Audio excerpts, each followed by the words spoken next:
This is how we went from hating each other when we had the baby to feeling like best friends going through something hard, to letting this draw us even closer. Our life is more connected and more alive, and we are just like best friends going through something hard and beautiful together. And if you want having a baby to feel like that with your partner, this video is for you. Here's how we did it. How do you stop hating your husband after you have a baby? How do you not hate your wife after you have a baby? How do you do it? I'll tell you, okay? Because Dan and I started to hate each other a little bit. I was really scared about this. I was like, oh, good night. This is going to be really bad because I'm a couples therapist and a relationship coach, and I see it, okay? I see it happen. I see them come in, and the baby is what killed them. And now they're like, well, now we're more committed because of this baby, but gosh, we are not friends. And I did not want to be that. And then it happened. Okay, we started to hate each other a little bit. Our baby is 4 months-ish old, over 4 months old, whatever. He's young, he's fresh. And we had the baby. Immediately, it starts to go downhill. I don't know what's going on. He doesn't know what's going on, but we are not a team. And it's weird because he is doing the things.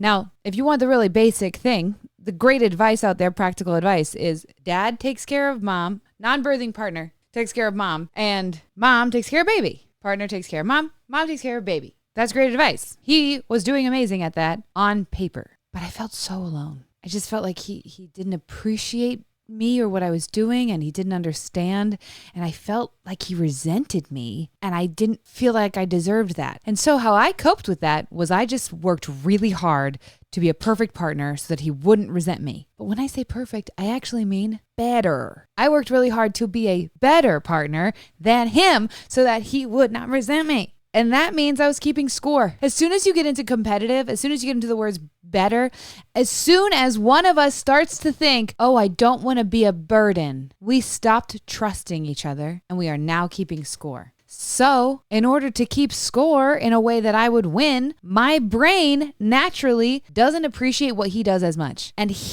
when we resolved this, we had the conversation about it, and he explained this, and he helped me put words to this, because he said the same thing. He's like, he's the one who said this sentence to me. I was trying to be a better partner than you so that you wouldn't resent me. But that made me resent you. Isn't he the best, my husband? And I will say this in other videos, but if you're like, my husband would never. Yeah, I didn't think mine would either, dude. He didn't know anything about emotional health, therapy, any of that stuff when we first got together. But he wanted to love me well. And there's another video about, is this relationship worth saving? I highly recommend you go and watch that. If you're like, but my partner would never. He doesn't care about growing. She doesn't care about growing. Go watch that. But in this video, sticking with the topic, how we became, because now we feel like best friends. So his brain was doing the same thing. His brain wasn't letting him appreciate me and all that I did, because then that would mean he was losing. And if he lost, he wasn't worthy of love. So in order for us to both feel lovable, we had to prove the other person wasn't. We didn't know we were doing that. You probably don't know you're doing that. Most of my clients don't know that they are doing that, but we do it a lot. And so as soon as you get caught in that competitive space, as we got caught in that competitive space, I realized it. And I tried to explain it to him. And I was like, no, you really need to just like, I'm going to really appreciate you, because I realized what I was doing. I was so worried, and you weren't appreciating me that I stopped appreciating you, and I'm going to do that now. And so I was pouring on the love. I was really noticing everything he was doing. I was effusive. I was appreciative. And then we started playing the mirror game again. I've talked about that in other videos. I talk about it as many places as possible. If you haven't heard about it yet, I'm so glad you're here. Let me teach you. It's phenomenal. The mirror game is simply, I'm going to use the speaker, in this case, Dan, shares how he is feeling. And then the listener, me, responds with only a reflection of what he's feeling. That's it. This is what you're feeling. This is why it makes sense. What am I missing? There's no, so you're feeling hurt, but I didn't mean to hurt you. Or you're feeling embarrassed or overwhelmed. You shouldn't feel embarrassed or overwhelmed. It's not embarrassed or overwhelming. You're okay. Those are all dismissing. Don't do that. Just go, in this instance, oh, you're feeling so overwhelmed and you're feeling embarrassed that you can't keep up and you're exhausted. And that makes sense because you have a new baby and it is hard and you have such high expectations on yourself and you're not meeting those and you're afraid that I have those expectations of you too. So of course it's like this massive weight on your shoulders and your identity shifted too. It's not just mine. You're no longer just Dan, the husband, the home inspector. You're Dan, the dad. You're somebody's dad. Like that's a huge shift. And he was like, yeah. That's the mirror game. That is true validation without self-abandonment. Because I don't have to agree with his version of events. That's not about me. Even if the story that he's telling that has created his feeling is about me, it's not about me. It's about his feeling and why that feeling makes sense. If I was you, I would feel that way too. I've even felt that way before.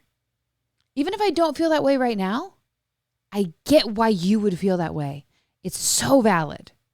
That is the mirror game. It is phenomenal. And in the thick of things being really hard, doing that is the most healing connective thing, because you're so worried that on top of not doing everything right, you're not feeling the right things.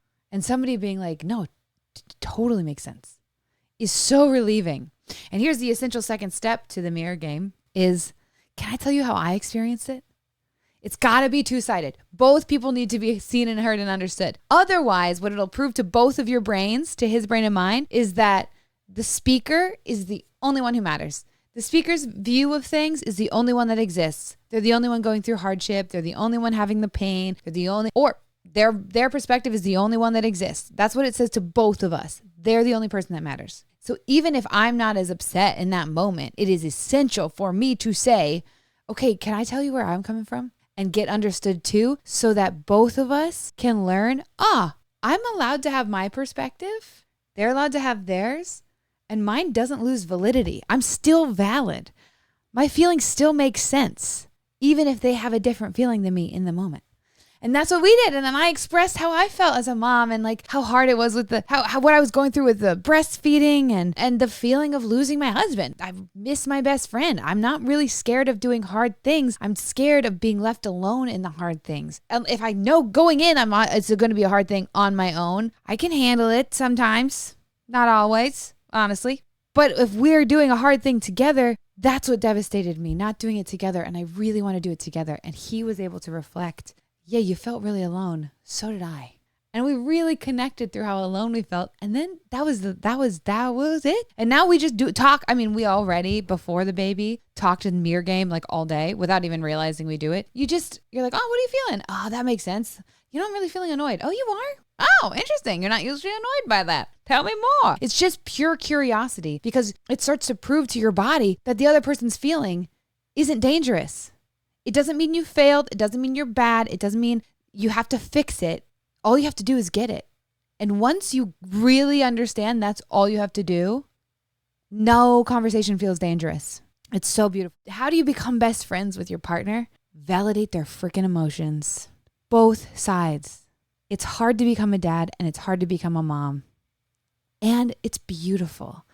And you have to, we need the other person to be like, I see how hard it is for you. Even when I'm also having a hard time, I see how hard it is for you, my husband, too. It makes it a heck of a lot less hard. You know, it's kind of like, it's that Ted Lasso quote. After they lose, I reference this all the time because it's so phenomenal. Everybody in this room is sad. There's something worse than being sad, and that's being sad alone. And ain't nobody in this room alone. He said something like that.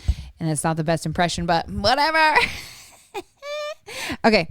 Thank you for being here in this video. Thank you for having the guts to care about this and to research this and to look this up and try to be a better partner. Hello, you badass. I am sending you so much love, and you're doing the coolest, hardest, most epic thing in the world, which is parenting. And more people are choosing not to do that, which is a valid choice. You took the hard choice, and that's, in my opinion, the definition of a badass. So rock on, fellow parents.